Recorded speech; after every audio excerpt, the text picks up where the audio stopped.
dating apps and astrology. See that? When Saturn was transiting my Venus, I went on an art tear. The lighting's not really that good, but I went on this art tear. It's pretty good. At least I think it's pretty good. I'm not much of an artist, but when Saturn was transiting my Venus, I had a lot of time on my hands. And man, I was cranking out the artwork. But this video isn't about artwork. It's about dating apps and astrology. And this is going to be my perspective, my opinion. My opinion, this isn't really scientific. It's based on a small sample size and with an understanding of astrology and what I think is going on in just the dating world in general. It's not just dating apps, but you would think, let's just say this. In general, you would think, oh, dating apps, this is a great thing. You can always have access to dating, which I think it is a great thing. I was born at a time, I think most people watching this were born at a time where I don't even know what it was like before dating apps. To be honest, I don't even know where, other than just happenstance, how you would even go on a date. Other than that, just meeting through friends or randomly meeting somebody on the street by accident. So I'm going to get into that as well and how this ties into dating apps. So we all know that dating apps, the best way to use dating apps is, if you don't know this, is to pay for it. Even if you're getting a ton of matches, because you want more control. You don't really know what the dating app or the company, what they're really doing, etc., etc. So that's the first thing I would say. So I think you should pay for it either way. That way, you're not kind of like leaving it up to chance. In my case, you have to pay for it, or else it would drive you crazy. So there's that, and I want to start with the astrology though. I want to start with the astrology. Based on astrology, as I said, Saturn was transiting my Venus when I was going through this artwork tear, and Saturn crossing the Venus is a slower transit. Okay, this for me was maybe a 6-month transit, approximately. So a lot of time there. And from my perspective of what I've seen, and this is the reason why dating apps don't work. Assuming you're on there to meet someone long term, meaning 3 months, 6 months plus, and then if we're getting into a 3-year committed or slash marriage, we can kind of lump that in there as well. Maybe say 6 months to a marriage. And in order for this to happen, according to astrology, if astrology is true, if what I teach is true, wouldn't you have to be going through a major transit? And what's a major transit? Well, Saturn crossing your Venus is a major transit. We could say Pluto crossing any major planet, a house cusp, Pluto crossing the 7th house cusp, Pluto crossing the Venus, Pluto crossing the Moon, Uranus crossing any of these points. So we're looking at Pluto, Saturn, Uranus, and Neptune. These are the big, slow-moving planets that can bring big changes in life, specifically Pluto and Uranus. But even if we can really narrow it down to Pluto as the life transformation. We could even probably say loosely that the more life transforming the relationship is, more likely that it's going to be a Pluto transit or Saturn transit. Saturn long term, Pluto life transformation, Uranus maybe a little bit quicker. Maybe that falls in the 3 to 6 month range. You thought it was going to be there, and then Uranus passes on, and it's more quick. But it still leaves its mark. There still is some kind of a change there, because Uranus does bring changes, depending on where it is in the chart. You could say that you move in with this person, and Uranus is transiting your 4th house, something like that. But then we're looking at the slower moving planets. And this is where we can get into these dates where you think first of all, you score a date and you think it's something. You think there's something there. Venus is transiting your moon. We could say lasts a week, and then it's gone. You think it's there during that week. You're all romantic and a little bit dreamy. Maybe Neptune's involved, and then Venus is gone and it's over for whatever reason.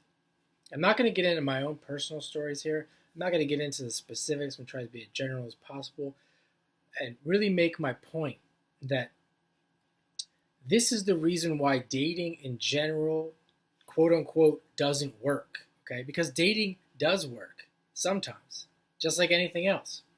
I mean, how else are you going to meet people? It's through socializing, etc., meeting people any way that you can. But getting more specific with dating apps, okay? As a man, I would tell you this. As a man in a city, in a smaller city, I'm not in the suburbs exactly. I'm in a smaller city. I don't know what you would call that. A metropolitan area of probably maybe a million people. It's not that small. A million people. And dating apps do not work. You can look at me, you can rate me, you can say he's a 6, he's a 7, he's an 8, he's a 5, he's a 4. I don't know what you rate me, okay? I would rate myself as, from on a dating app perspective, like just visually, and my pictures, they're pretty good, they're pretty decent. I would rate myself as just conservatively and say I'm a 7. Do I really think I'm a 7? No, I think I'm higher than a 7. Now, all around, I'm higher than a 7. My personality, my knowledge, what I'm capable of in a relationship, how attentive I am, etc., all these things, based on how I've improved myself, and many other things. I would rate myself higher than a 7.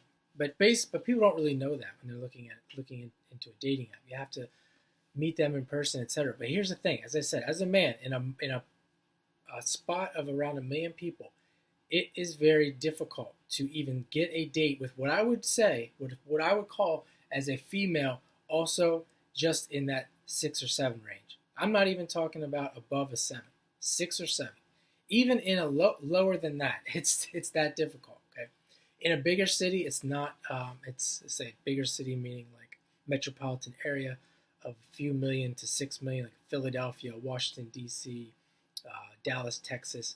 That kind of space, it's much easier to get a date in my position from my experience. However, the success rate is not any better.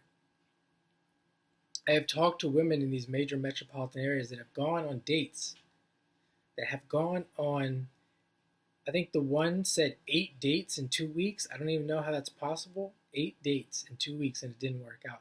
And yeah, and to me, that's kind of that's hard to believe that you go on 8 dates that you qualified, even just visually, and you couldn't get a second date. So, but yeah, just because you're in these big major cities, again, per astrology, and you can be fooled by this. People are fooled by this. And if you use dating apps and you go on a lot of dates and you sit down, you analyze your astrology, you will see this. You can see this. You can look at your solar return. If you have a good solar return for dating, you may have better luck during that year. In a sense, you may have more dates that year, but nothing pans out because you don't have that major transit. You also have to look at your birth chart, your natal birth chart. If you're a person who has a strong Libra, I know someone who has a stellium in Libra, and I don't know her that well, but I'm willing to guess she doesn't even use dating apps. But if she used dating apps, I'm willing to guess this woman would have such a problem with discriminating, her specifically, because of her natal chart, because of who she is. So you have to look at the natal chart as well. Many people have a hard, could never use dating apps for that reason. It was absolutely overwhelming. If they're, an honest, true person, if she's out to get something specifically, of course she could use dating apps. But this is a more innocent person. Would have no agenda, just looking for a relationship. She would have a very hard time with the discrimination process. So you could see her and you could say, no, there's no way.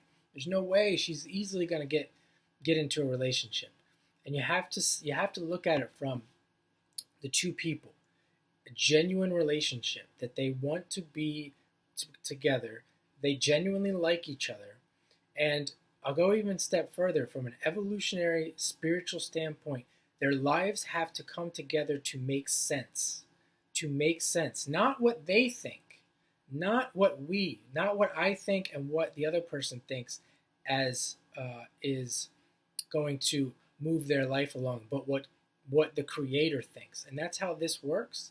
Because if you don't have that, there's also, like, if you don't have that, or you could even say if you don't have karmic ties, if you want to believe that that's a thing, if you don't have karmic reason to be with this person, it's not going to work. And if you throw that in there, if you throw in evolutionary necessity, this person helps your evolution for wherever you're headed. That person helps you, and you help their evolution. If you don't have that, it's not going to come. And again, this goes along with the major planets. If you don't have karmic ties with the person, it goes along with the major planets. It's not going to do, nothing's going to happen, because from a spiritual standpoint, that's what this place is. Now, many people don't understand it that way. If you don't want to, you don't believe in that, that's fine. Then just go with the luck of the chart. Just go with the transits of the planets. You don't have to go so deep and spiritual with it. You can see for yourself. Something will happen. If it's a Venus, if it's a Mars, something will happen so that the relationship doesn't work out past that 6 month period, 3-month period, etc. And again, coming back to the natal chart, it could very well be you or me. It could very well be the person per the natal chart, something that the person is struggling with. As I said, the discrimination, example of the discrimination process, the person that has the stellium in Libra. If she gets on here and really wants to do this, she finds that she's having trouble in real life, etc., doesn't know anything about astrology, gets on there, she could be learning the discrimination process by going through so many dates. For some reason, per her natal chart, she's learning how to discriminate. So that's an example. There's all kinds of things that people are going through personally per their natal chart that you don't know, that you're dating them. You don't know. And when you go on these multiple dates and they're not working out, and these people have we call them issues. I personally, as an astrologer, that's what I do. I would love people to get over their issues and move on with their life. I love doing that. I love seeing the transformation.